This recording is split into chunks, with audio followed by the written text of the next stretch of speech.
아침부터 마음이 편치 않았습니다.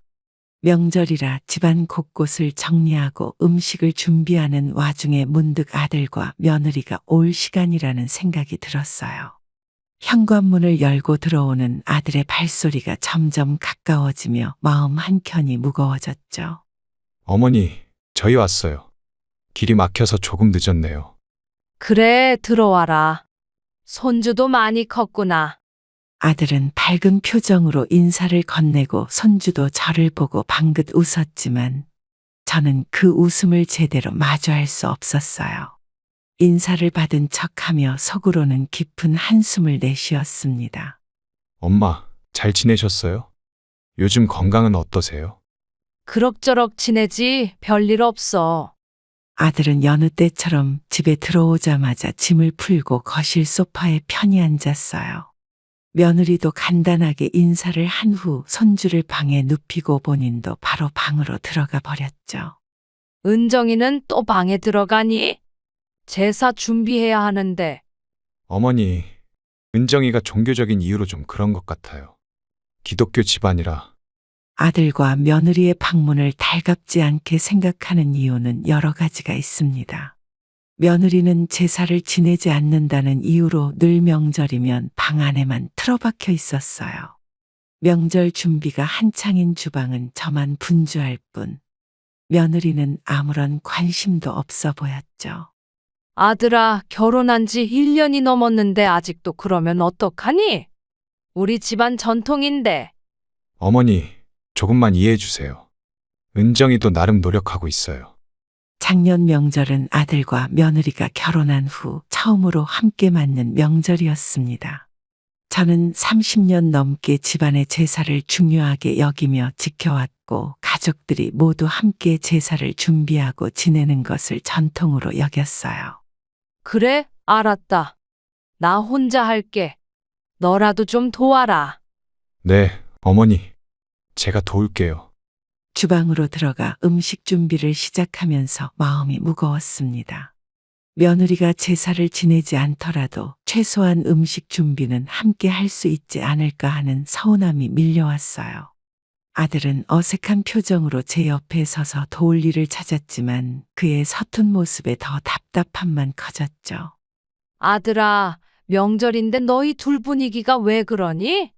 무슨 일 있어? 아니에요, 어머니. 그냥 요즘 일이 좀 많아서 피곤해요. 대화를 나누며 저는 이번 명절도 지난번과 다르지 않을 거라는 예감이 들었습니다. 며느리의 방문이 열리는 소리가 들리자 잠시 기대감이 생겼으나 그저 화장실을 다녀오기 위한 짧은 외출일 뿐이었어요. 다시 닫히는 방문 소리에 마음이 더 무거워졌습니다. 남편의 기일이 다가오면서 제사 준비를 어떻게 할지 고민이 깊어졌어요. 아들에게 전화해 빨리 내려오라 부탁했지만 아들은 직장 핑계를 대며 늦게 온다고 했습니다. 어머니, 제가 먼저 내려갈게요. 남편은 오후에 따로 올 거예요. 은정이가 먼저 온다고? 그래, 알았다. 며느리의 예상치 못한 제안에 놀랐지만 반갑다는 말은 차마 꺼내지 못했죠. 지난 명절의 기억이 여전히 생생했기 때문이에요. 전화를 끊고 나서도 의아한 마음이 가시질 않았습니다. 이상하네. 왜 갑자기 먼저 오겠다고 하지? 며느리가 도착하기 전 서둘러 집안을 정리하고 제사 음식 재료를 준비해뒀어요. 현관 벨소리가 울리고 문을 열자 며느리가 어색한 미소를 지으며 서 있었습니다. 어머님, 안녕하세요. 잘 지내셨어요? 그래, 들어오너라. 기름 막히지 않았니? 며느리는 조심스럽게 신발을 벗고 들어오며 작은 선물 봉투를 건넸어요. 평소와는 다른 그녀의 모습에 경계심이 슬며시 올라왔죠. 이번에는 제가 제사 준비 좀 도와드릴게요. 어머님, 저는 잠시 말문이 막혔습니다. 지난 명절에 종교적 이유로 제사 준비에 전혀 참여하지 않던 며느리가 먼저 나서서 돕겠다니 의아했어요. 갑자기 왜? 종교적인 문제는 어떻게 된 거니? 그게 생각해보니 제사는 종교적 의식이라기보다 가족의 화합과 조상을 기리는 자리라고 느껴서요. 며느리의 말에 반신반의하며 주방으로 향했어요. 며느리는 앞치마를 두르고 제 옆에 서서 지시를 기다렸습니다. 어색한 침묵 속에서 그릇을 꺼내며 무슨 생각인지 물어봤죠. 실은 어머님께 사과드리고 싶었어요. 지난번엔 제 생각만 했던 것 같아서. 그래? 갑자기 무슨 일이 있었니? 며느리는 시선을 피하며 도마 위에 야채를 정리했어요. 그 모습이 왠지 불편해 보였지만 도움의 손길이 필요한 상황에서 거절할 이유도 없었습니다. 어머님, 이렇게 썰면 될까요? 응, 그렇게 하면 돼. 근데 칼 쥐는 법이 서툴구나. 며느리의 서툰 손놀림을 보며 지금까지 부엌 일을 거의 해보지 않았다는 생각이 들었어요. 그래도 노력하는 모습이 기특해 보였죠. 하지만 내심 그녀의 갑작스러운 변화가 의심스러웠습니다. 아들이 뭐라고 하더냐? 왜 갑자기 제사 준비를 돕겠다고? 아니에요. 제 생각이에요. 어머님과 더 가까워지고 싶어서요. 야채를 씻으며 며느리의 표정을 살폈어요. 그녀의 눈빛에 진심이 묻어 있는 것 같기도 했지만 직관적으로 뭔가 다른 이유가 있다는 느낌이 들었습니다. 어머님, 제가 전을 부쳐볼까요? 엄마에게 배운 적이 있어요. 그래, 한번 해보렴. 기름은 너무 많이 두르지 마라. 제사를 마치고 작은 꽃다발을 들고 남편의 납골당으로 향했습니다.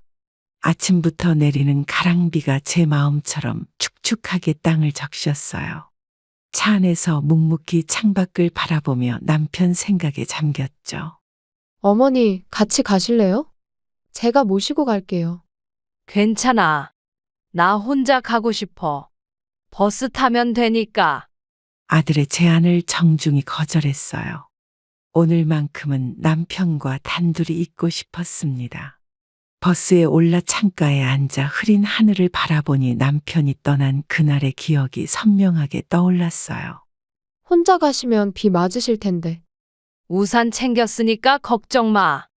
나중에 집에서 보자. 버스 안에서 남편과의 추억이 물밀듯이 밀려왔습니다. 처음 만난 날, 결혼식 날, 아이들을 키우며 함께했던 시간들. 그 기억들 사이로 남편의 병상에서 보낸 마지막 순간들도 스쳐 지나갔어요. 여보, 많이 아파. 괜찮아. 당신 옆에 있으니까. 남편은 강인한 사람이었지만 병마 앞에서는 속수무책이었죠. 폐암 판정을 받고 1년간의 투병 생활 끝에 결국 그는 저의 손을 잡은 채 눈을 감았습니다.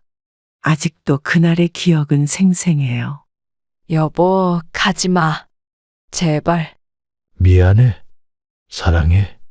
납골당에 도착해 현관에서 신발을 벗고 들어갔습니다. 조용한 실내에는 희미한 불빛만이 켜져 있었어요. 남편의 사진이 놓인 작은 함 앞에 서자 갑자기 다리에 힘이 풀렸죠. 여보, 왔어요. 잘 지내셨어요? 무덤덤하게 인사를 건넸지만 목소리가 떨리는 건 어쩔 수 없었습니다. 준비해간 꽃다발을 조심스럽게 놓고 남편의 사진을 바라봤어요. 사진 속 환한 미소가 저를 반겨주는 것 같았죠. 요즘 민석이 사업한다고 바쁘대요. 은정이는 글쎄, 오늘 갑자기 제사 준비를 도와주겠다고 하더라고요. 남편에게 말을 건네는 동안 왠지 모를 서글픔이 밀려왔어요. 혼자 남겨진 시간들, 혼자 결정해야 하는 일들, 혼자 감당해야 하는 무게가 때로는 너무 버거웠습니다. 여보, 내가 잘하고 있는 걸까요? 눈물이 맺히려는 찰나 휴대폰이 울렸어요. 아들이었습니다. 전화를 받기 전에 재빨리 눈물을 훔쳤죠. 엄마, 어디에요? 비가 많이 와요. 납골당이야. 곧 나올 거야. 제가 데리러 갈까요? 아니, 괜찮아. 버스 타고 갈게. 전화를 끊고 다시 남편 사진을 바라봤어요. 그의 부재를 인정하기까지 오랜 시간이 필요했지만 이제는 조금씩 현실을 받아들이고 있었습니다. 여보, 이제 가볼게요. 다음에 또 올게요. 마지막으로 남편의 사진에 손을 가져다 대고 조용히 인사를 나눴어요. 돌아서는 발걸음이 무거웠지만 삶은 계속되어야 한다는 것을 알았죠. 비가 그친 바깥으로 나오니 한 줄기 햇살이 구름 사이로 비쳤습니다. 버스 언제 오지? 정류장에 서서 시간표를 확인하는데 멀리서 아들의 차가 다가오는 게 보였어요. 결국 걱정되어 마중 나온 모양이었죠. 창문을 내리고 웃는 아들의 모습에 따뜻한 기분이 들었습니다. 아들의 차에 오르니 며느리도 뒷자리에 앉아 있었어요. 비에 젖은 옷자락을 정리하며 인사를 나눴죠. 차 안은 묘하게 조용했고 아들은 묵묵히 운전대를 잡고 있었습니다. 엄마, 아버지 뵙고 오셨어요? 날씨가 안 좋았는데. 응, 잘 다녀왔어. 비는 조금 그쳤더라. 차 안에 어색한 침묵이 흘렀어요. 평소 같으면 아들이 이런저런 이야기를 건네곤 했는데 오늘은 뭔가 달랐습니다. 백미러로 아들의 표정을 살피니 미간에 주름이 깊게 패여 있었죠. 무슨 생각 그렇게 해? 운전할 때는 집중해야지. 아, 네. 그냥 회사 일 때문에. 며느리는 창밖만 바라보며 대화에 끼어들지 않았어요. 차 안의 기류가 평소와 달라 마음이 불편했습니다. 신호등 앞에서 차가 멈추자 아들이 문득 입을 열었죠. 어머니, 아버지 유산에 대해서 어떻게 생각하세요? 갑작스러운 질문에 숨이 멎는 듯했어요. 남편의 유산이라니 상상도 못한 화제였습니다. 아직 남편의 죽음도 완전히 받아들이지 못한 상태에서 재산 이야기라니 당혹스러웠죠. 갑자기 그게 무슨 소리니? 아버지가 돌아가신 지 얼마나 됐다고. 그냥 궁금해서요. 요즘 생각할 일이 많아서. 아들의 목소리는 무심한 듯 들렸지만 그 말은 마치 차 안의 공기를 더 차갑게 만드는 것 같았어요. 순간적으로 당황스러웠고 답을 찾으려 머릿속이 복잡해졌습니다. 아직 그런 걸 생각해 본 적 없어. 당장은 그 돈에 손 뗄 생각도 없고. 아들은 제 대답에 아무 말도 하지 않고 그저 묵묵히 운전만 계속했죠. 그의 얼굴은 감정을 드러내지 않았고 차 안에는 다시 무거운 침묵이 흘렀습니다. 사실 최근에 좋은 사업 기회가 있어서.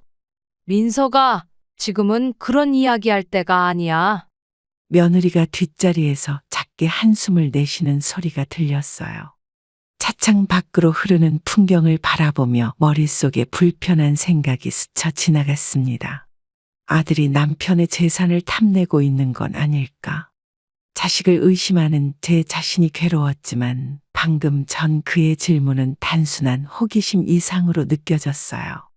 어머니, 제 말은 그런 뜻이 아니었어요. 알아. 그냥 지금은 그런 얘기 하고 싶지 않을 뿐이야. 차가 교회 도로를 달리는 동안 창밖으로 내리는 빗방울이 유리창을 타고 흘러내렸어요. 그 모습이 마치 제 마음속에 고이는 불안감 같았습니다. 아들의 손이 운전대를 꽉 움켜쥐고 있는 모습이 눈에 들어왔죠. 저기 식당에서 점심 먹고 갈까요?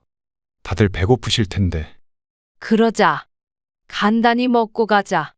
대화를 돌리려는 며느리의 시도가 고마웠지만 이미 차 안의 분위기는 되돌릴 수 없이 무거워져 있었습니다. 그래도 억지로 미소를 지으며 고개를 끄덕였어요. 집에 도착한 후 저는 주방에서 과일을 깎기 시작했어요. 오랜만에 온 아들과 며느리에게 조금이라도 신경을 써주고 싶었죠. 엄마, 이거 제가 깎을게요. 손 베실라. 괜찮아. 다 컸는데 아직도 엄마 걱정이니?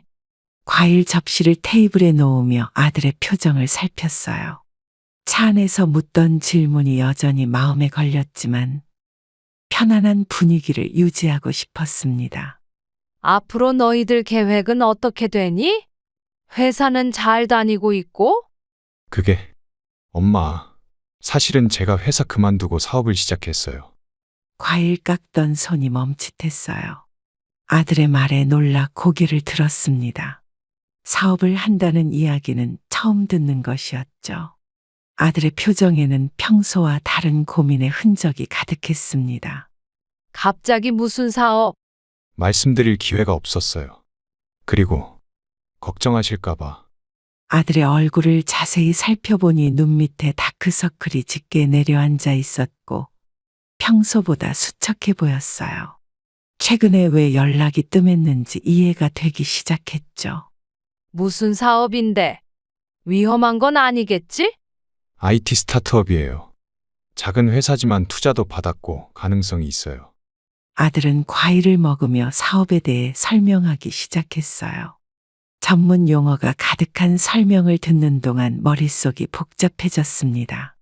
한편으론 꿈을 좇는 아들이 대견했지만 다른 한편으론 불안했죠. 쉽지 않네요. 예상했던 것보다 어려운 부분이 많아요. 창업이 쉬울 리가 없지. 너무 무리하지 마라. 건강이 먼저야. 아들의 얼굴에 피로와 고민이 가득 차 있는 듯 했어요.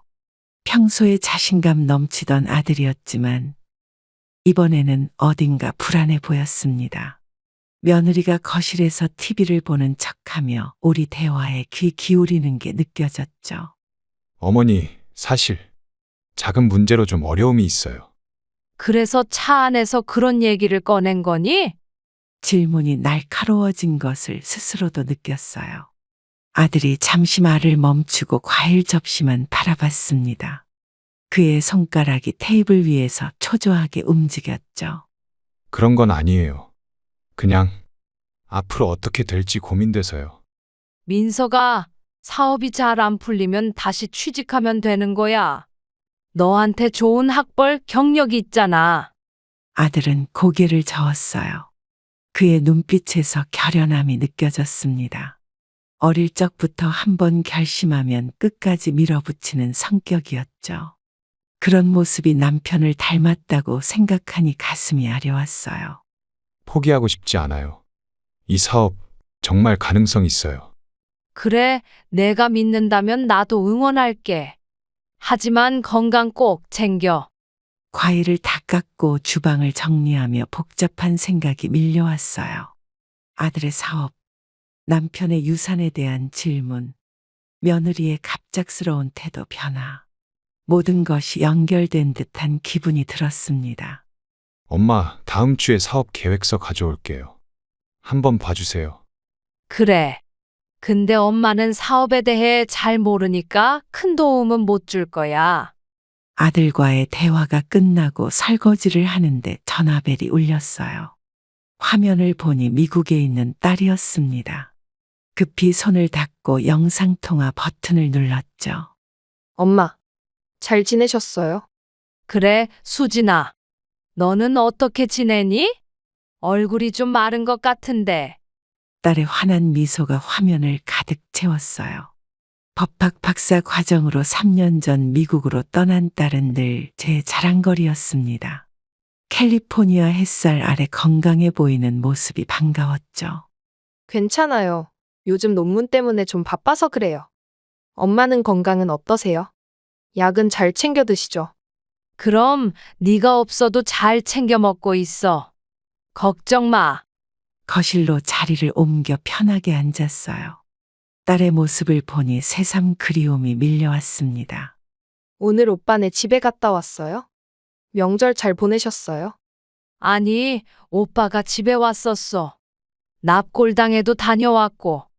딸의 표정이 잠시 어두워졌어요.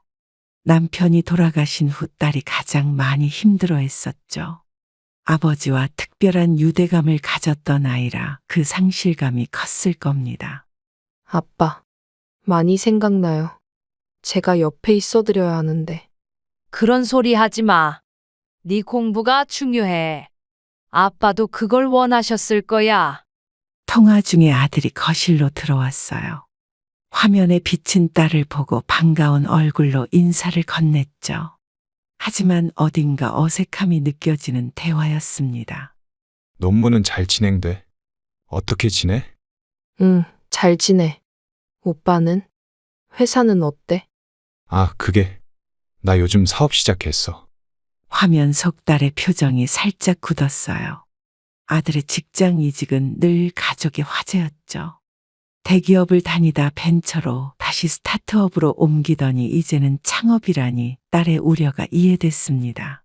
또, 작년에도 이직한다고 하지 않았어. 너무 자주 바꾸는 거 아니야? 이번엔 달라. 내가 직접 창업한 거라서. 대표야. 늘 안정적인 길을 걸어온 딸과 달리 아들은 모험을 즐기는 성격이었죠.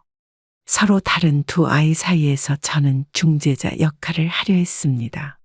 수진아, 오빠 걱정은 하지 마. 열심히 하고 있으니까. 알았어요, 엄마. 오빠, 힘내.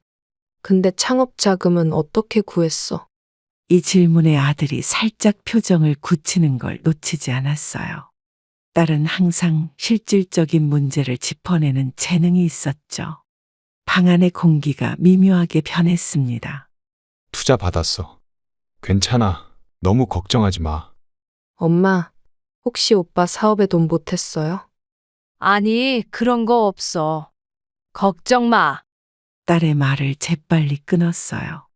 아들의 표정이 더 어두워지는 것을 원치 않았습니다. 화제를 돌려 딸의 생활과 미국 날씨 이야기로 넘어갔죠. 요즘 만나는 사람은 있니?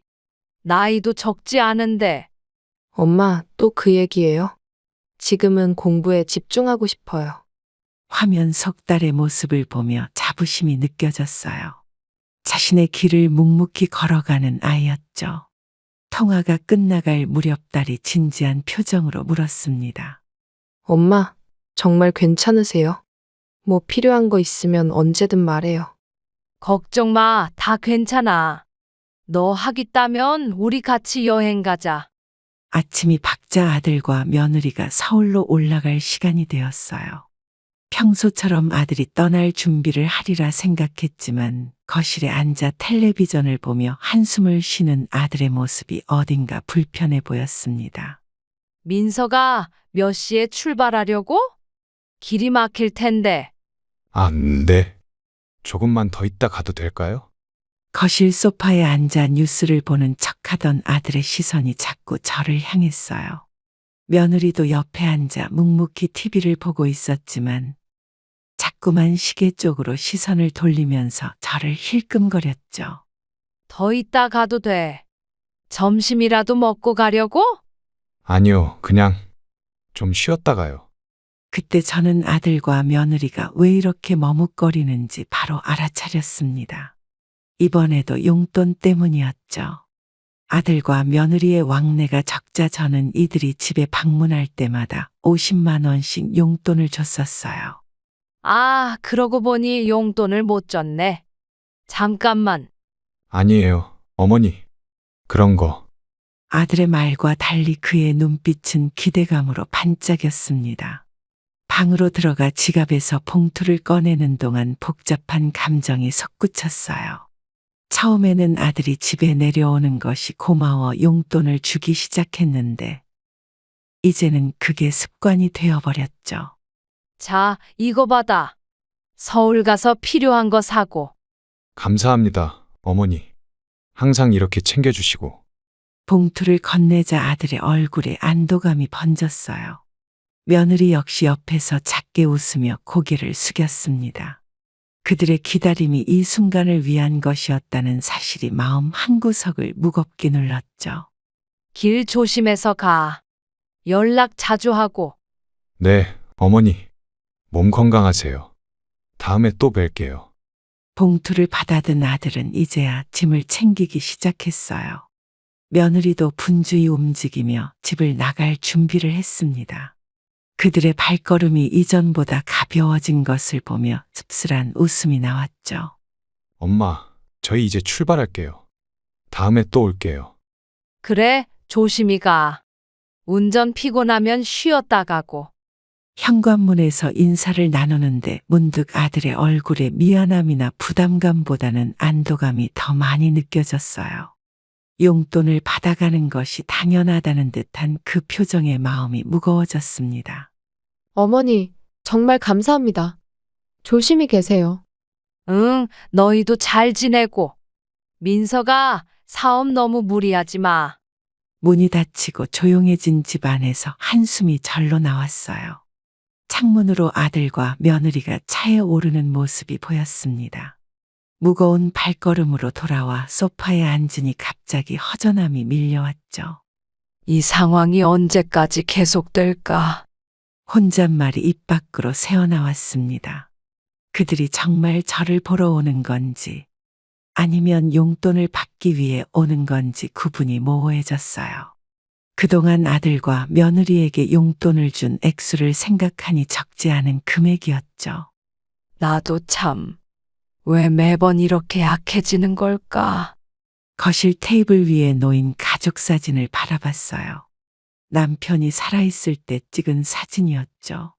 모두가 환하게 웃고 있었지만 지금은 그 웃음이 어딘가 낯설게 느껴졌습니다. 여보, 내가 잘하고 있는 걸까? 저녁 식사 후 텔레비전을 켰어요. 시간을 보내기 위해 무심코 리모컨을 눌렀는데 채널을 돌리다가 한 드라마가 눈에 들어왔습니다. 자식들이 부모의 재산을 둘러싸고 다투는 내용이었죠. 어머니, 그 땅 언제 파실 거예요? 제가 지금 당장 사업 자금이 필요해요. 난 그 땅을 팔 생각이 없다. 너희 아버지가 평생 모은 재산이야. 드라마 속 아들은 어머니를 압박하고 딸은 오빠를 말리는 장면이 펼쳐졌어요. 가족 간의 갈등이 점점 깊어지는 모습에 저도 모르게 리모컨을 꽉 쥐었습니다. 드라마 속 가족은 결국 재산 문제로 서로를 불신하고 미워하게 되었죠. 아이고, 결국 가족이 다 망가졌네. 어이없다. 혼잣말을 중얼거리며 화면을 바라봤어요. 등장인물들이 탐욕에 눈이 멀어 가족이라는 소중한 관계를 돈 때문에 망쳐버리는 모습이 역겨웠습니다. 그들은 결국 서로 마주할 수도 없는 사이가 되었죠. 저런 식으로 될 수도 있는 건가? 갑자기 불안한 생각이 머릿속을 스쳤어요. 아들의 사업 이야기, 남편의 유산에 대한 질문, 그리고 용돈을 기다리는 아들 부부의 모습이 겹쳤습니다. 순간 심장이 빠르게 뛰기 시작했어요. 아니야. 우리 가족은 절대 저렇게 되지 않을 거야. 머리를 흔들어 부정적인 생각을 떨쳐내려 했지만 이상하게 가슴이 답답해지기 시작했습니다. 손으로 가슴을 꾹 누르며 심호흡을 시도했어요. 하지만 갑자기 찾아온 두통과 함께 시야가 흐려졌죠. 이게 뭐지? 왜 이러지? 공기가 부족한 듯 숨이 가빠졌어요. 일어나 창문을 열려고 했지만 다리에 힘이 풀려 비틀거렸습니다. 드라마는 여전히 재생 중이었고 등장인물들의 고함 소리가 귓가에 울렸죠. 물 좀. 주방으로 가는 길에 어지러움이 심해져 벽을 짚었어요. 가슴 한가운데서 시작된 통증이 팔로 퍼져나가는 느낌이 들었습니다. 휴대폰을 찾아 주머니를 뒤적이며 식탁 의자에 겨우 앉았죠.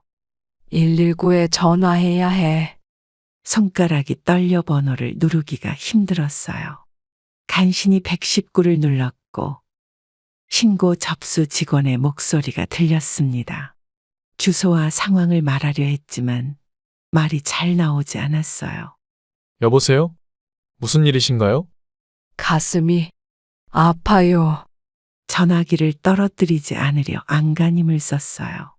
구급대원의 지시에 따라 자세를 취하려 했지만 몸이 말을 듣지 않았습니다. 시간이 얼마나 흘렀는지 모르겠는데 갑자기 현관 초인종 소리가 들렸죠. 구급대원입니다. 어르신 안에 계세요. 대답하려 했지만 목소리가 나오지 않았어요. 다행히 문이 열려 있었고 구급대원들이 빠르게 집 안으로 들어왔습니다. 할머니, 괜찮으세요? 가슴이 너무 아파요. 발도. 심근경색 의심됩니다. 급히 이송해야 합니다. 들것에 실려 구급차로 옮겨지는 순간 마지막으로 본 것은 TV 화면 속 서로를 원망하는 형제자매의 모습이었어요. 의식이 점점 흐려지면서 그 이미지가 제 머릿속에 남았습니다. 119 구급차는 사이렌을 울리며 병원으로 향했어요. 흐릿한 의식 속에서 천장의 불빛이 빠르게 지나가는 것이 보였습니다. 구급대원이 제 손을 잡고 있었지만 그 온기도 점점 멀게 느껴졌죠. 할머니, 정신 잃지 마세요. 계속 말씀해 주세요. 구급대원들의 긴박한 대화가 귓가에 맴돌았어요. 흐릿한 의식 속에서 남편의 모습이 떠올랐습니다. 그가 병상에 누워 제 손을 잡던 그날 마지막 숨을 내쉬던 순간이 생생하게 재생됐죠. 여보, 나도 갈 때가 된 걸까? 급박한 상황 속에서도 문득 아들 생각이 났어요. 만약 제가 이대로 남편처럼 떠나게 된다면 아들은 어떻게 될까? 유산을 두고 어떤 결정을 내릴까? 평생 모아온 재산이 결국 자식들의 갈등으로 이어질까? 희미한 의식이 돌아오며 낯선 천장이 눈에 들어왔어요. 하얀 병실에 누워있는 저를 발견하고 잠시 혼란스러웠습니다. 산소 마스크가 얼굴을 덮고 있었고 팔에는 링거줄이 연결되어 있었죠.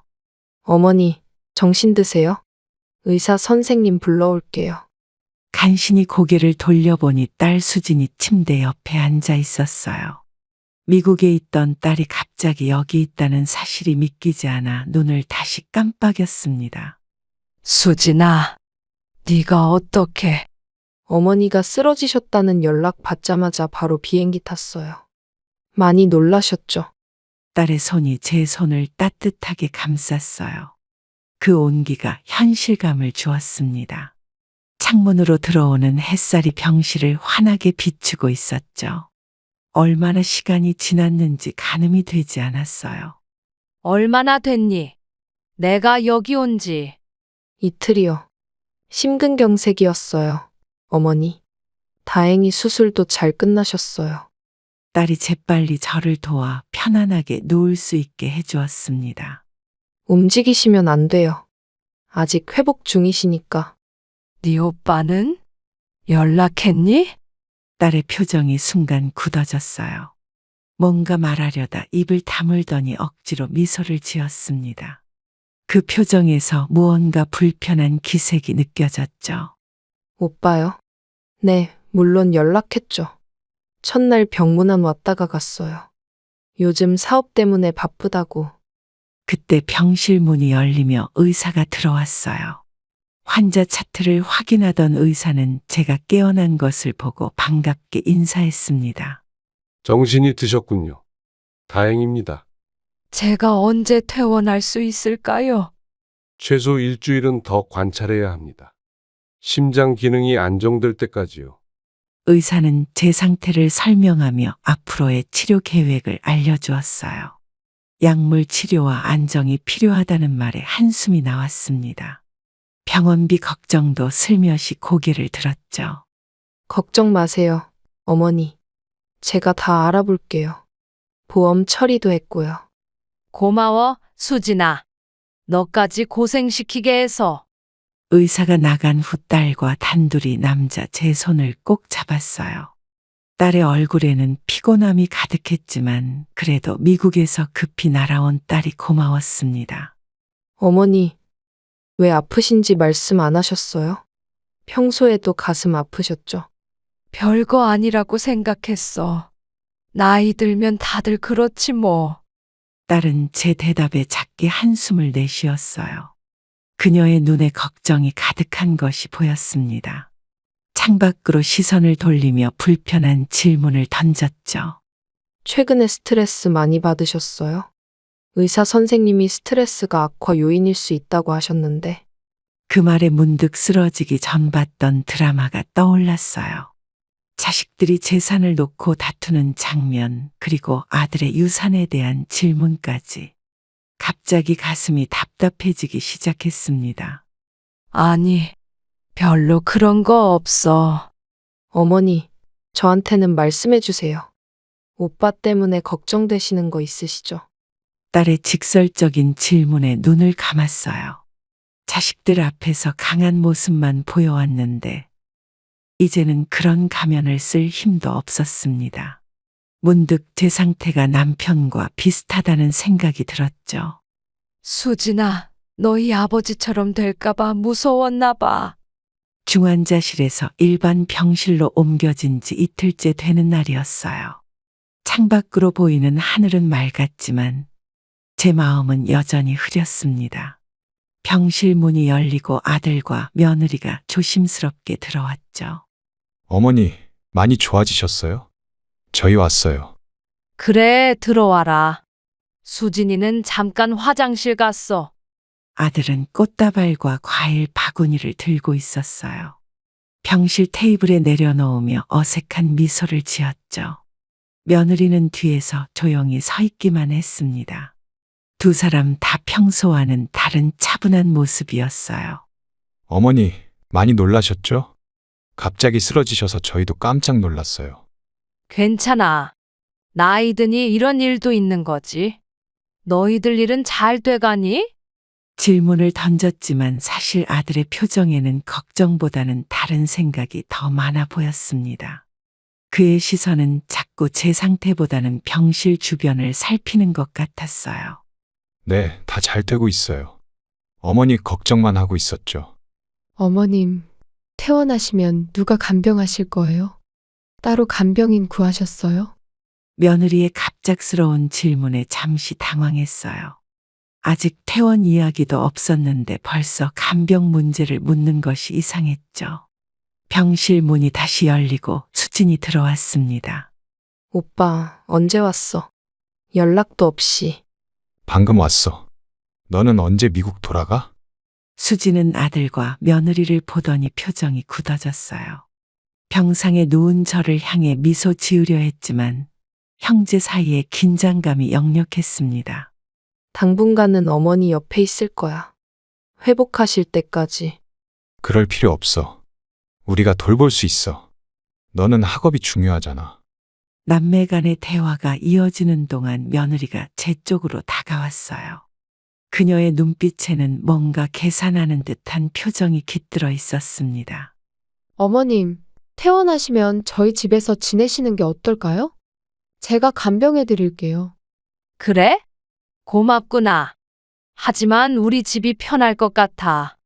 며느리의 제안이 의외였어요. 평소 저와의 관계가 그리 가깝지 않았는데 갑자기 간병을 자청하다니 의아했죠. 수진이 재빨리 끼어들었습니다. 어머니는 당분간 제가 모실 거예요. 이미 휴학 신청도 했고 비자 문제도 해결했어요. 뭐? 갑자기 그게 무슨 소리야? 학업은 어떻게? 병실 안에 긴장감이 감돌았어요. 아들의 표정이 점점 어두워졌고 수진의 단호한 태도에 며느리도 당황한 기색이 역력했습니다. 이런 상황이 불편에 화제를 돌리려 했죠. 다들 진정해라. 내가 아직 죽은 것도 아닌데 왜 이러니? 어머니, 제 말은 그런 뜻이 아니었어요. 그냥 도움이 필요하실까 해서. 어머님, 그래도 간병 비용은 생각해 보셨어요? 간병인을 구하면 비용이 만만치 않을 텐데. 며느리의 말에 방안이 순간 조용해졌어요. 돈 이야기를 꺼낸 그녀의 속내가 느껴지는 순간이었죠. 수진이 차가운 시선으로 며느리를 바라봤습니다. 걱정 마세요. 그런 비용은 제가 다 처리할게요. 아니, 그렇게까지 할 필요 없어. 우리가 할 거야. 오빠는 사업에 집중하세요. 지금 중요한 시기잖아요. 수진의 말에 담긴 냉소가 느껴졌어요. 병실 분위기가 얼어붙는 걸 보며 가슴이 아팠습니다. 같은 부모에게서 태어난 두 자식인데 이렇게 서먹해져 버렸다는 사실이 마음을 무겁게 눌렀죠. 퇴원 후 집에서 회복 중인 제게 의사는 몇 주간 안정을 취하라고 했어요. 결국 수진이의 주장대로 딸이 간병을 맡았지만 아들 부부도 자주 들르겠다며 약속했죠. 오늘은 며느리가 혼자 와서 집안일을 돕겠다고 했습니다. 어머님, 약은 제때 드셨어요? 식사는 하셨고요? 응, 다 했어. 수진이가 다 챙겨줬어. 며느리는 거실을 둘러보며 불편한 표정을 지었어요. 미국에서 온 수진이 정리해둔 약봉지와 물컵 그리고 책상 위에 놓인 의료보험 서류들이 눈에 들어온 모양이었습니다. 수진 씨는 어디 갔어요? 오늘은 안 계시나 봐요. 잠깐 마트에 장 보러 갔어. 곧 올 거야. 며느리는 살짝 안도하는 표정을 지으며 제 옆에 앉았어요. 팔짱을 끼고 창밖을 바라보던 그녀가 돌연 한숨을 내쉬었죠. 평소와 다른 모습에 저도 모르게 긴장했습니다. 어머님, 사실 할 말이 있어서 왔어요. 좀 민감한 얘기일 수도 있는데. 무슨 일인데? 민석이랑 무슨 일 있니? 며느리의 표정이 굳어졌어요. 그녀는 잠시 주저하더니 마음을 다잡는 듯 깊게 숨을 들이쉬었습니다. 그 모습에서 뭔가 심각한 일이 일어났음을 직감했죠. 사실 민석 오빠 사업이 많이 힘들어요. 투자자들이 자금을 회수한다고 하고. 그래? 그런 얘기는 못 들었는데. 며느리의 말에 가슴이 철렁 내려앉았어요. 아들이 투자를 받았다고 자랑스럽게 말하던 게 엊그제 같은데 벌써 문제가 생겼다니 걱정이 밀려왔죠. 어머님께 말씀드리고 싶지 않았는데 상황이 너무 급해서요. 사업장 임대료도 밀리고 직원들 월급도. 그렇구나. 얼마나 필요한데? 며느리는 망설이다 손가락으로 숫자 3을 그렸어요. 그 의미를 곧바로 파악했지만 확인하고 싶어 다시 물었습니다. 3천만 원. 아니요. 3억이요. 정말 죄송해요, 어머님. 머릿속이 하얘졌어요. 3억이라는 금액은 결코 작은 돈이 아니었죠. 남편이 남긴 보험금과 적금으로 겨우 노후를 준비하고 있는 상황에서 그 돈을 꺼낸다는 건 큰 결단이 필요했습니다. 왜 아들이 직접 말하지 않고 네가 오니? 내가 아픈 걸 배려한 거야? 그게 민석 오빠가 어머님께 말씀드리기 너무 민망해서요. 특히 요즘 건강이 안 좋으신데.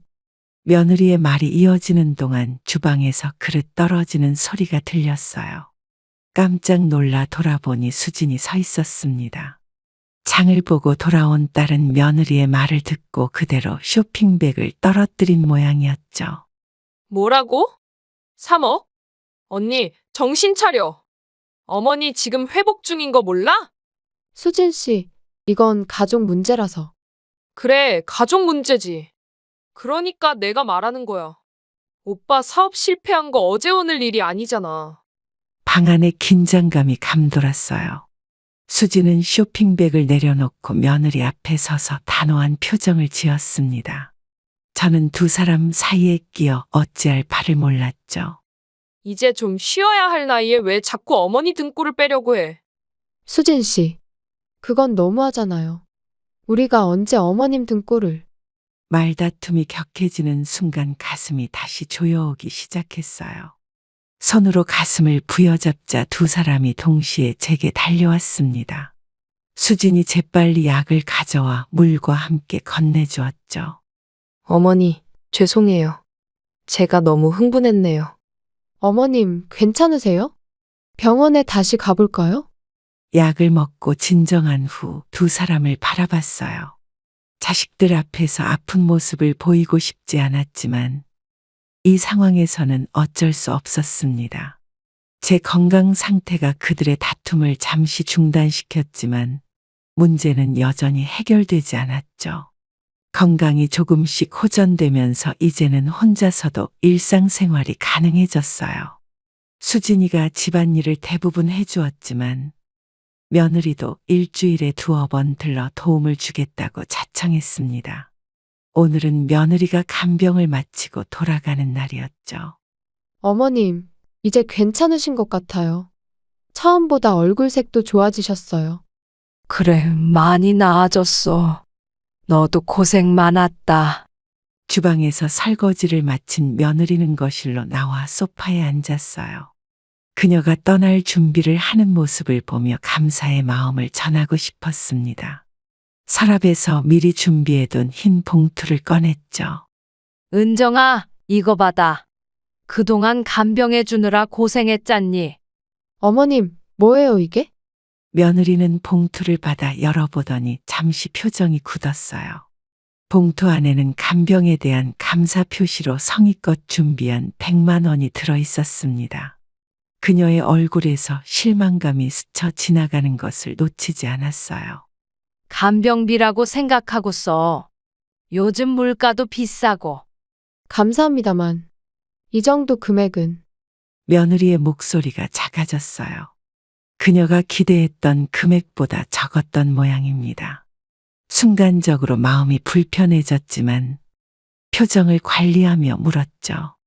뭐 부족하니? 더 필요하니? 아니에요, 어머님. 그런 뜻이 아니었어요. 억지로 미소를 지으며 봉투를 가방에 넣는 며느리의 모습이 안쓰러웠어요. 이 봉투가 우리 사이의 관계를 더욱 서먹하게 만든 것 같아 마음이 무거워졌습니다. 은정아, 너희 둘 사이는 괜찮니? 요즘 민석이 사업 때문에 힘들다던데. 괜찮아요, 어머님. 남편이 좀 예민해져서 그렇지. 곧 좋아질 거예요. 며느리의 대답이 썩 진심으로 들리지 않았어요. 그녀의 눈빛에 걱정과 피로가 묻어났죠. 아들의 사업 실패가 그들의 결혼 생활에도 영향을 미치고 있는 듯 했습니다. 그래도 서로 잘 의지하며 살아. 돈은 있다가도 없고 없다가도 있는 거야. 네. 어머님 말씀 새겨들을게요. 그럼 이제 가볼게요. 수지는 며느리의 손에 들린 가방을 흘끗 보더니 의미심장한 눈빛을 보냈어요. 무언가 눈치챈 듯한 표정이었죠. 며느리는 서둘러 인사를 하고 집을 나갔습니다. 어머니, 언니한테 돈 주셨어요? 응, 그동안 간병해줘서 고마워서. 성의 표시로. 수지는 깊은 한숨을 내쉬었어요. 창문으로 며느리가 아파트를 나서는 모습을 지켜보며 쓴웃음을 지었죠. 어머니는 너무 마음이 약하세요. 저렇게 돈만 바라보는 사람들한테. 수진아, 그렇게 말하면 안 돼. 가족인데. 창밖을 바라보며 복잡한 감정이 밀려왔어요. 어쩌면 우리 가족은 이미 돈으로 연결된 관계가 되어버린 걸까? 간병에 대한 감사 표시로 준 돈인데도 며느리의 실망스러운 표정이 머릿속에서 지워지지 않았습니다. 아들 부부가 떠난 후 한 달이 지났어요. 수진이도 어제 미국으로 돌아갔고 집은 다시 고요해졌습니다. 의사의 조언대로 매일 아침 동네 공원을 한 바퀴 돌며 건강 관리에 신경 쓰기 시작했죠. 박 여사님, 오늘도 산책하세요? 건강해 보이시네요. 네, 요즘 날씨가 좋아서 매일 나오고 있어요. 이웃 김 여사와 인사를 나누며 벤치에 앉았어요. 햇살이 따스하게 내리쬐는 봄날 공원은 활기찬 에너지로 가득했습니다. 한동안 집안 문제에만 얽매여 있다가 바깥 세상과 다시 소통하니 마음이 한결 가벼워졌죠. 요새 댁에 따님도 안 보이네요. 미국으로 돌아갔나요? 네, 어제 갔어요. 제가 많이 나아졌으니 공부에 집중하라고 보냈죠. 김 여사와 담소를 나누다 보니 시간이 금세 흘렀어요. 집으로 돌아오는 길에 문득 오랫동안 하지 못했던 취미 생활이 생각났습니다. 남편이 살아있을 때 함께 즐기던 뜨개질, 그 후로는 손도 대지 않았던 취미였죠. 이참에 다시 시작해볼까? 집에 돌아와 옷장 깊숙이 보관해둔 뜨개실과 바늘을 꺼냈어요. 오래된 물건들이 반갑게 느껴졌습니다. 창가에 앉아 실을 감는 순간 마음이 차분해지는 느낌이 들었죠. 여보, 내가 다시 뜨개질을 시작했어요. 당신 스웨터 떠주던 거 기억나요? 문득 아들에게 전화를 걸고 싶다는 생각이 들었습니다. 며칠 전 수진이를 통해 사업이 더 어려워졌다는 소식을 들었기 때문이죠. 민서가 잘 지내니? 요즘 어떻게 지내? 엄마, 갑자기 웬일이세요? 저는 그냥 그렇게 지내죠. 아들의 목소리에서 피로가 느껴졌어요. 사업 실패로 많이 지쳐 있을 거라고 생각했지만 그래도 직접 목소리를 들으니 안심이 되었습니다. 주말에 시간 되면 내려와서 밥이라도 먹고 가. 오랜만에 호박죽도 끓였는데. 엄마, 제가 지금 좀 바빠서. 근데 동생은 미국 다시 갔어요? 응, 다시 갔잖니? 몰랐어? 네, 알겠습니다. 갑자기 딸의 안부를 묻는 아들의 행동이 수상했지만 이내 전화를 끊었습니다. 평화로운 일상을 되찾은 어느 날 오후 갑작스러운 초인종 소리에 짜던 뜨개질을 내려놓았어요. 출입문 모니터를 확인하니 아들이 서 있었습니다. 예고 없는 방문에 놀라며 문을 열었죠. 민서가 갑자기 웬일이야? 전화도 없이. 어머니, 잘 지내셨어요? 좀 뵐 일이 있어서 왔어요. 아들의 표정이 심상치 않았어요. 평소보다 더 깊게 패인 미간 주름과 피곤한 눈빛이 걱정되었습니다. 거실로 들어온 아들은 가방을 내려놓고 머뭇거리며 앉았어요. 차라도 마실래? 방금 커피 냄새 좋은 원두 샀어. 아니에요. 괜찮아요. 어머니, 건강은 많이 좋아지셨어요? 형식적인 안부 인사가 오갔지만 그의 목소리에서 다른 의도가 느껴졌어요. 아들은 거실을 둘러보며 말을 꺼내기 어려워하는 듯했죠. 제 시선을 마주치지 못하고 계속해서 손가락만 만지작거렸습니다. 민서가 할 말 있으면 그냥 말해. 엄마가 무서운 사람은 아니잖니. 어머니, 사실 사업이 정말 어려워졌어요. 투자자들이 모두 떠났고 은행 대출도 막혔어요. 예상했던 내용이었지만 그래도 가슴이 무거워졌어요. 아들의 손이 떨리는 것이 보였습니다. 그는 깊은 한숨을 내쉬며 계속 말을 이었죠. 이대로 가면 파산하게 돼요. 직원들 월급도 밀리고 사무실 임대료도 못 내고. 얼마나 필요한데? 단도직입적으로 물었어요. 아들은 잠시 당황한 듯 눈을 크게 뜨더니 고개를 숙였습니다. 그가 입을 열기까지 방 안에 무거운 침묵이 감돌았죠. 3억 정도요. 아버지 유산에서. 잠시만 빌릴 수 있을까요? 그 말이 나오자 전신의 한기가 느껴졌어요.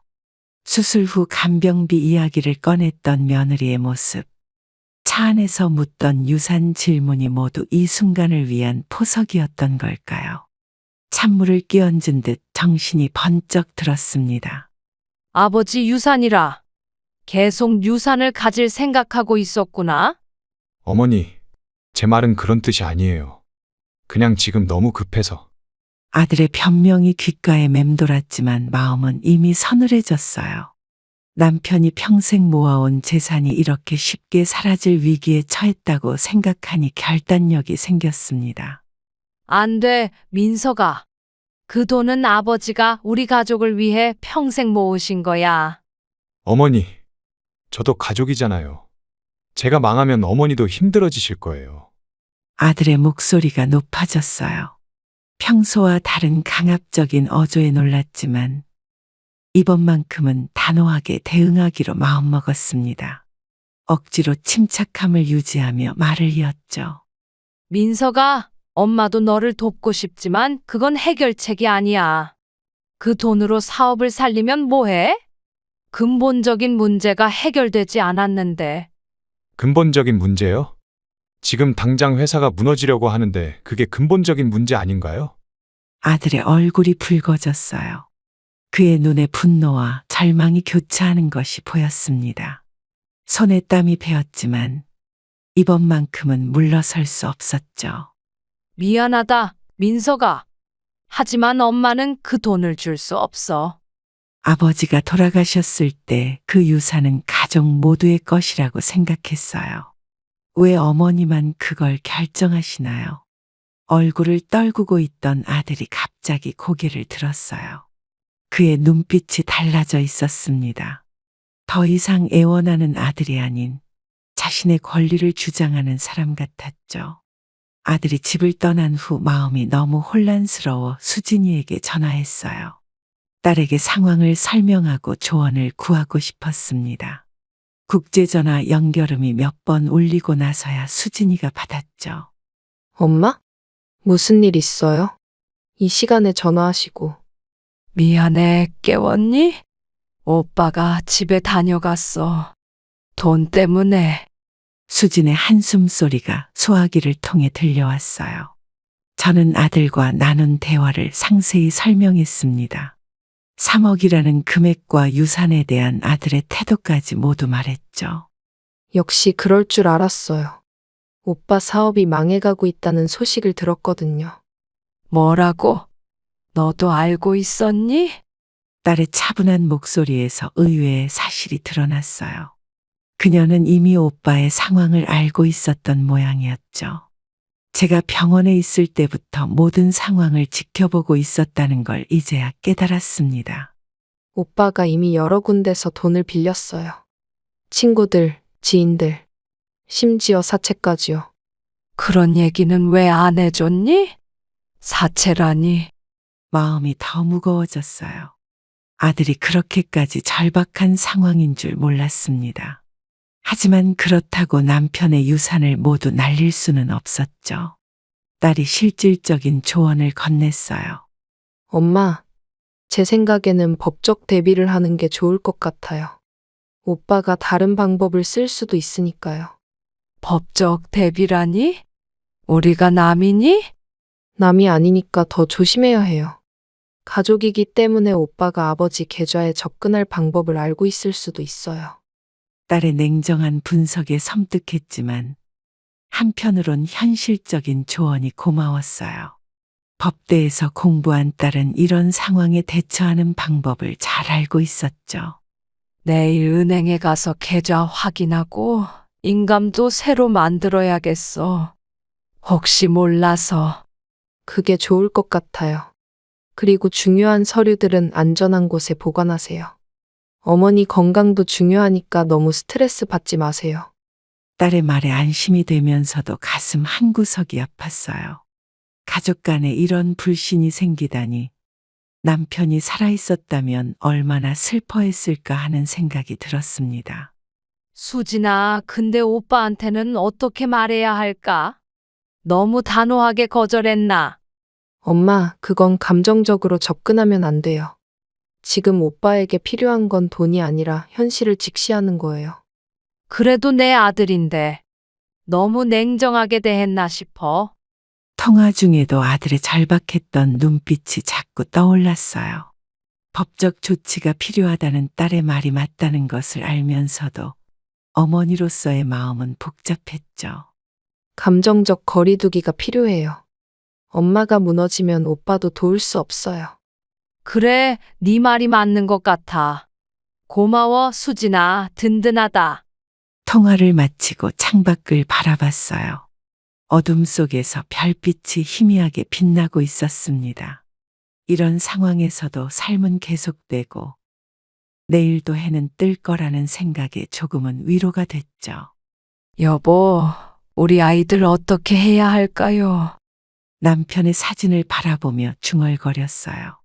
그가 살아있을 때는 이런 일이 없었는데 그의 빈자리가 이렇게 큰 파도를 일으킬 줄 몰랐습니다.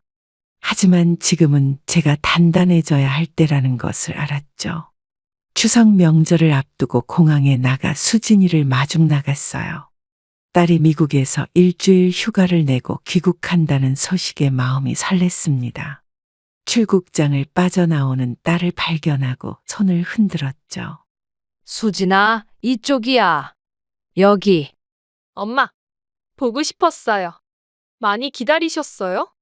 딸을 꼭 안아주니 향기로운 샴푸 냄새가 났어요. 몇 개월 만에 보는 딸의 얼굴은 더 성숙해 보였습니다. 짐을 함께 들고 주차장으로 향했죠. 비행기 괜찮았니? 네, 잘 지내요. 엄마는 건강 많이 좋아지셨네요. 얼굴색이 좋아요. 차에 올라 집으로 향하는 동안 딸은 미국에서의 생활과 학업에 관한 이야기를 들려주었어요. 로스쿨 생활이 바쁘지만 보람차다는 말에 자부심이 느껴졌죠. 그녀의 밝은 모습이 저를 안심시켰습니다. 수진아, 너 요즘 만나는 사람 있니? 나이도 적지 않은데. 엄마, 또 그 얘기예요? 지금은 공부에 집중하고 싶어요. 친숙한 대화가 이어지며 웃음이 나왔어요. 집에 도착해 짐을 풀고 함께 부엌에 섰습니다. 이번 명절 음식 준비를 딸과 함께 하기로 했거든요. 이번에 차례상은 좀 간소하게 차리자. 너도 도와줄 수 있겠니? 당연하죠. 제가 송편 빚는 건 자신 있어요. 근데 오빠는 언제 와요? 딸의 질문에 잠시 주저했어요. 아들과의 갈등이 있은 후 연락이 뜸해졌고 명절에 올 것인지도 불확실했습니다. 솔직하게 말하기로 했죠. 아직 연락이 없어. 오빠한테 돈 얘기 거절한 후로 전화도 잘 안 받더라. 오빠도 참 어쩔 수 없나 봐요. 제가 한번 전화해 볼게요. 저녁을 준비하면서 딸과 진지한 대화를 나눴어요. 미국에서의 진로 계획, 졸업 후 한국으로 돌아올지에 대한 이야기였죠. 딸은 국제법을 공부하고 있어 여러 가능성을 열어두고 있다고 했습니다. 엄마, 실은 좋은 소식이 있어요. 여름 인턴십에 합격했어요. LA의 대형 로펌이에요. 아이고, 정말. 축하해. 우리 딸 정말 자랑스럽다. 기쁜 소식에 서로 안아주며 웃었어요. 음식을 먹으며 딸의 미래에 대한 꿈을 들었죠. 그런 이야기를 나누면서도 마음 한구석에는 아들에 대한 걱정이 남아 있었습니다. 수진아, 오빠 생각하면 마음이 무거워. 내가 너무 냉정했나? 엄마, 냉정하신 게 아니라 현명하신 거예요. 그 돈을 줬다면 오빠는 더 어려워졌을 거예요. 딸의 말에 위안을 얻으려 했지만 여전히 아들의 상처받은 표정이 떠올랐어요. 설거지를 하며 내일 장을 볼 계획을 세웠습니다. 내일 시장에 일찍 가야겠다. 제철 나물도 사고 과일도 좀 사야지. 제가 운전할게요. 엄마는 목록만 준비해 주세요. 밤이 깊어가는 동안 거실에 앉아 차를 마시며 더 깊은 대화를 나눴어요. 딸에게 제 젊은 시절 이야기, 남편과의 추억 그리고 자식들을 키우며 느꼈던 기쁨과 고민을 들려주었습니다. 엄마도 처음부터 완벽한 어른은 아니었어. 많은 실수도 하고 후회도 했지. 정말요? 엄마는 항상 흔들리지 않는 것 같았는데. 그렇게 보였다면 다행이지. 하지만 내면에선 항상 불안했어. 비록 아들과 갈등이 있지만 언젠가는 모든 것이 해결될 거라는 희망을 품었습니다. 수진이가 옆에서 도와주며 손이 빨랐죠. 이렇게 준비하고 있는데 현관 초인종이 울렸습니다. 오빠 오나 봐요.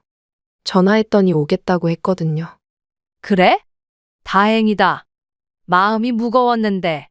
문을 열자 아들과 며느리 그리고 손주가 서 있었어요. 아들의 표정은 평소와 달리 어둡고 무거웠습니다. 며느리도 미소를 짓고 있었지만 어딘가 어색해 보였죠. 어머니, 잘 지내셨어요? 저희 왔어요.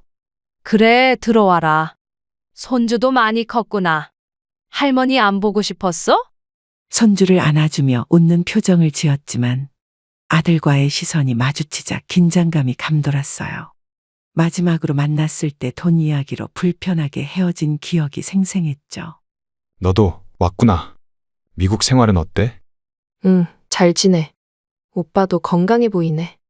많이 말랐다 싶었는데. 남매 간의 대화가 어색하게 이어졌어요.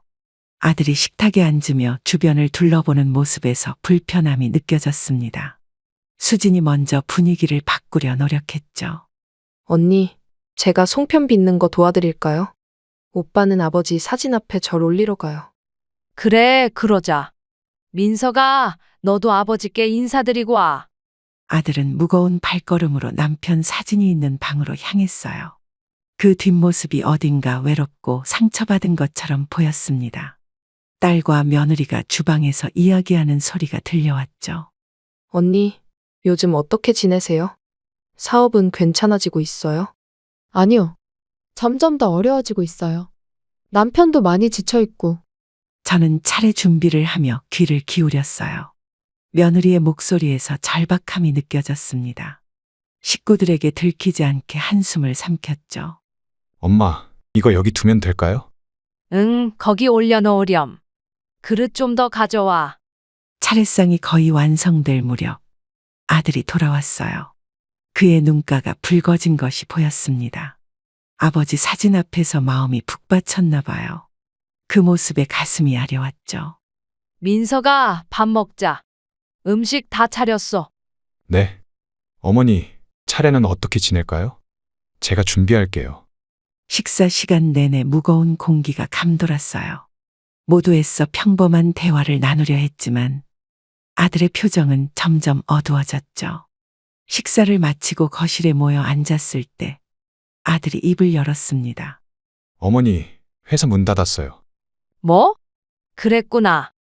갑작스러운 고백에 어떤 말을 해야 할지 몰랐어요. 딸이 놀란 표정으로 오빠를 바라봤고 며느리는 고개를 숙인 채 손가락만 만지작거렸죠. 모든 직원 다 내보내고 사무실도 정리했어요. 빚만 남았죠. 얼마나 남았니? 5억 정도. 이자가 너무 많이 붙어서. 사실 저희 집도 경매 넘어갈 위기예요. 대출금을 못 갚아서. 뭐라고? 그런 얘기는 왜 이제야 하니? 갑작스러운 고백에 충격이 컸어요. 아들은 고개를 떨구고 있었고 며느리의 눈에는 눈물이 고여 있었습니다. 수진이가 자리에서 벌떡 일어났죠. 오빠, 왜 그렇게까지 됐는데 말도 안 했어? 그래서 뭘 어쩌겠다고? 네 학비도 벅찬데 무슨 돈으로 도와주겠어? 언성이 높아지기 시작했어요. 아들의 얼굴은 점점 붉어졌고 딸은 울분을 참지 못하고 있었죠. 저는 두 사람 사이에 끼어 상황을 진정시키려 했습니다. 진정해라, 둘 다. 이렇게 싸운다고 해결될 일이 아니야. 어머니, 솔직히 지금 저희가 그 돈이 정말 필요해요. 아버지가 남긴 유산. 가족을 위한 거 아닌가요? 아들의 목소리는 절박했어요. 그의 눈에서 절망과 분노가 교차하는 것이 보였습니다. 갑자기 수진이가 앞으로 나섰죠. 오빠, 그건 아니지. 그 돈은 어머니 노후를 위한 거야. 내 사업 실패 책임을 엄마에게 떠넘기지 마. 내가 언제 책임을 떠넘겼어? 난 그냥 가족으로서 도움을 청하는 거야. 거실의 공기가 얼어붙는 듯 했어요. 며느리는 끊임없이 손수건으로 눈물을 닦았고 남매는 서로를 노려보고 있었습니다. 제 가슴이 조여오기 시작했죠. 민서가 내가 너를 돕고 싶지만 그건 임시방편일 뿐이야. 5억이란 돈이 적은 돈은 아니잖니. 어머님, 저희가 갚을게요. 시간만 주세요. 지금은 정말 위급해요. 며느리가 갑자기 끼어들었어요. 그녀의 목소리에는 간절함이 묻어 있었습니다. 하지만 수진이 더 강하게 반발했죠. 언니, 어떻게 갚겠다는 거예요? 오빠 회사도 문 닫았는데 몇 번이나 실패를 반복할 거 뻔하고요. 수진아, 말을 그렇게 하면 안 돼. 제 꾸짖음에도 딸은 물러서지 않았어요. 그녀의 눈에는 분노와 걱정이 뒤섞여 있었습니다. 아들은 점점 감정을 억제하지 못하는 듯했죠. 너는 미국에서 잘 살면서 뭘 안다고 그래? 한국에서 사업하는 게 얼마나 힘든지 알아? 그래서 실패할 때마다 부모님께 손 벌리는 거야? 네 인생은 제발 네가 책임져. 남매 간 대립이 격해지는 가운데 아들이 갑자기 탁자를 내리쳤어요. 그 소리에 모두 깜짝 놀랐고 다른 방에 있던 손주가 울음소리와 함께 뛰어나왔습니다. 아빠, 무서워. 손주의 울음소리에 잠시 정적이 흘렀어요. 아들은 아이를 안아 달래려 했지만 손주는 저에게 달려와 안겼죠. 그 모습에 아들의 표정이 더욱 일그러졌습니다. 보세요, 어머니. 전 아이에게조차 믿음을 잃었어요. 이제 어떻게 해요? 민서가 진정해. 애 앞에서 그러면 안 돼. 손주를 달래며 상황을 진정시키려 했지만 이미 깨진 분위기는 돌이킬 수 없었어요. 수진이 차분한 목소리로 말했습니다. 오빠, 엄마 돈 달라고 하기 전에 다른 방법을 찾아봐. 다 필요 없어. 그냥 모르겠다고. 손주를 달래려고 노력하는 동안 거실의 분위기는 더욱 악화되었어요.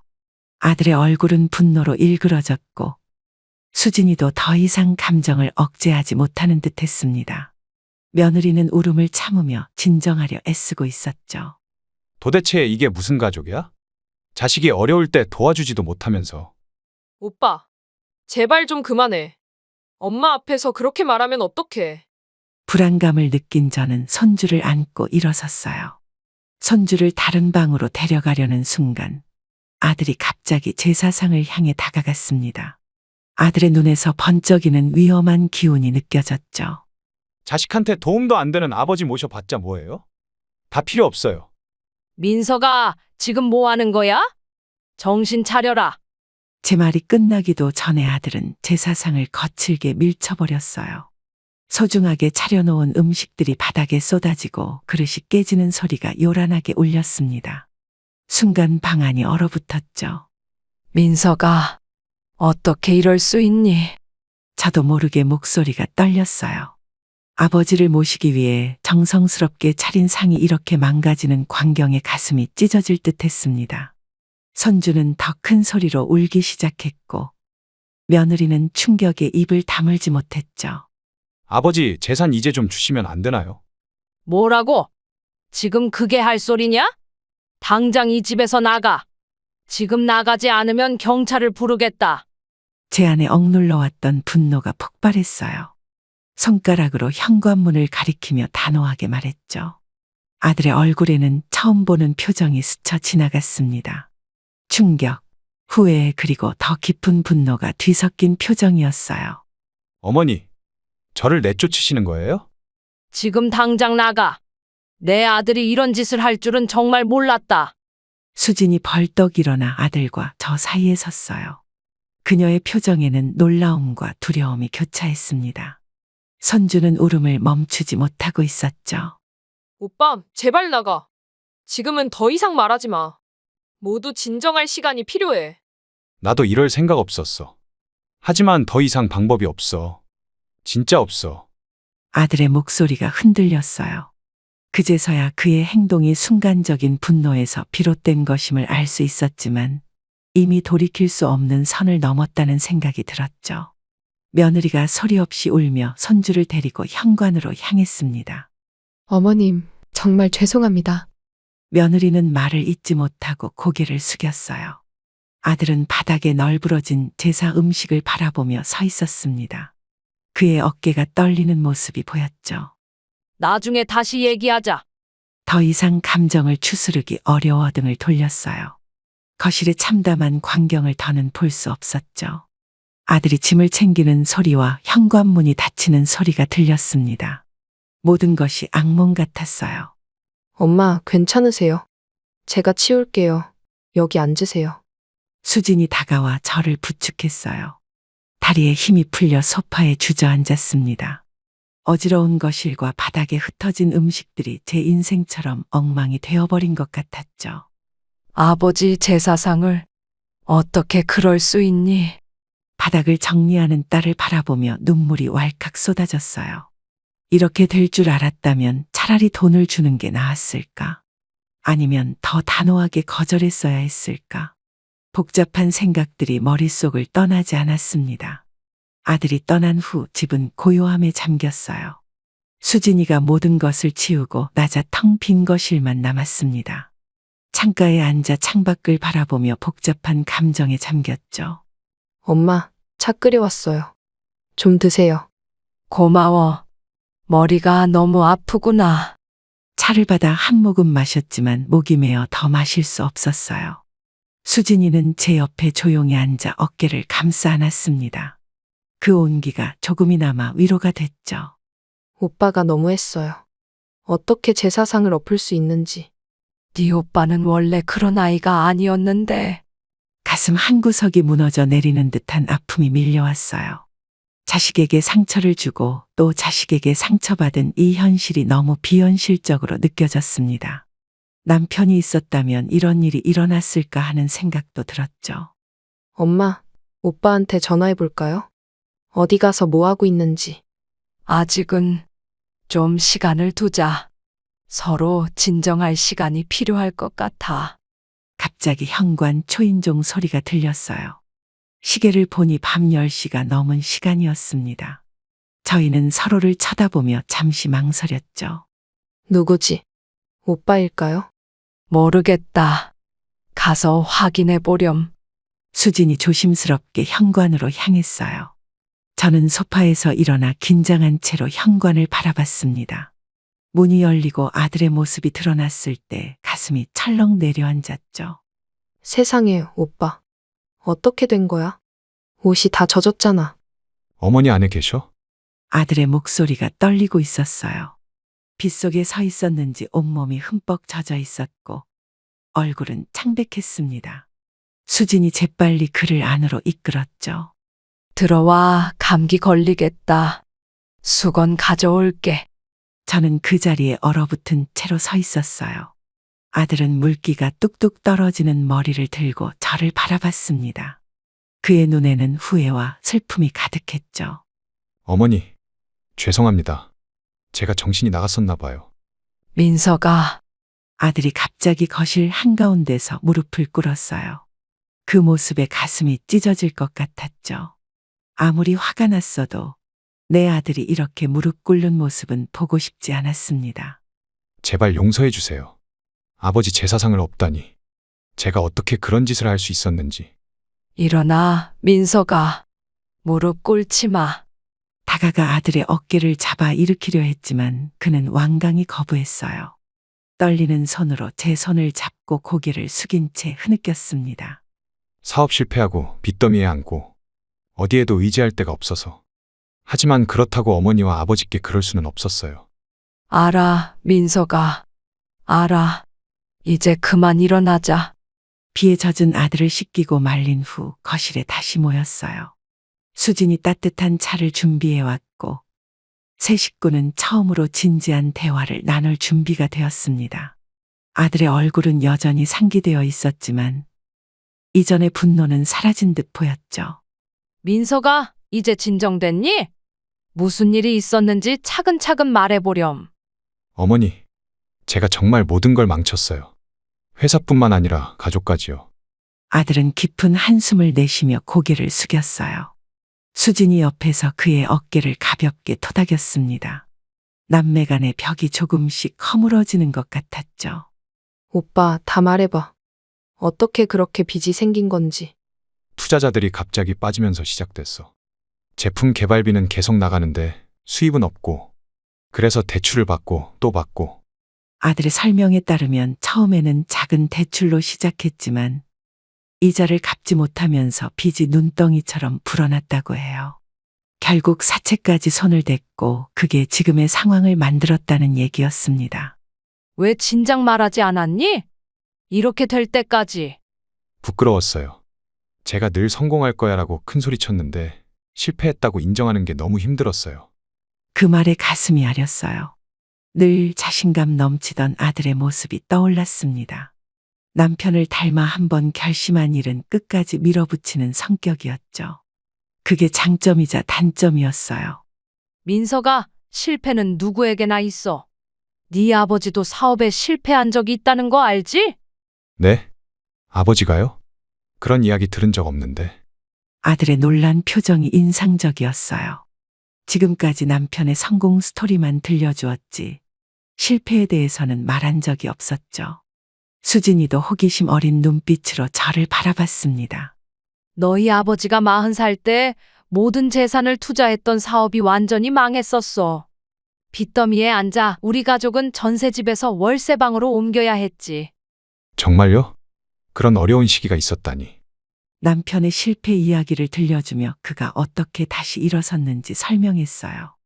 아이들의 눈빛이 달라지는 것이 느껴졌죠. 특히 아들은 새로운 희망을 발견한 듯 했습니다. 민서가, 돈 문제는 함께 해결해보자. 하지만 내가 전부 해결해 줄 수는 없어. 네가 스스로 일어서야 해. 알아요, 어머니. 제가 다시 시작해 볼게요. 이번에는 더 현실적으로요. 수진이 갑자기 메모장을 꺼내더니 뭔가 적기 시작했어요. 그녀의 실용적인 면모가 이런 상황에서 빛을 발했죠. 오빠, 내가 생각해봤는데 사채부터 정리하는 게 우선이야. 법률적으로 해결할 수 있는 부분부터 협상해보자. 그런 방법이 있어? 도와줄 수 있어? 서로 머리를 맞대고 해결책을 찾아가는 모습을 보니 새삼 든든했어요. 아들의 얼굴에 희망이 깃든 것 같았고 수진이도 오빠를 돕게 되어 기뻐 보였습니다. 어머니, 정말 죄송해요. 앞으로는 제가 스스로 해결할게요. 그리고 오늘 일은 절대 다시는 그런 일 없을 거예요. 알아. 너도 많이 힘들었을 거야. 하지만 가족은 어떤 상황에서든 함께 있는 거란다. 창밖을 보니 비가 그치고 달빛이 구름 사이로 비치기 시작했어요. 남편의 사진을 바라보며 지난 시간을 돌아봤어요. 험난했던 가족의 위기를 지나오면서 깨달은 것이 있습니다. 돈이 가족의 행복을 보장해주진 않는다는 것입니다. 가족이라는 이름으로 모든 것을 참고 견디는 것이 아니라 건강한 관계를 위해 서로에게 필요한 것을 말하고 이해하는 것이 중요하다는 걸 알게 되었습니다. 대화가 통하지 않을 때는 굳이 그 인연을 끌고 갈 필요는 없습니다. 아쉬운 사람이 먼저 찾아오는 법이니까요. 그동안 여러분들의 삶에 집중하여 어떻게 노후를 잘 보낼 수 있을지 고민해보는 시간이 더 유익합니다. 그럼 오늘도 행복한 하루 되시길 기원하겠습니다. 감사합니다.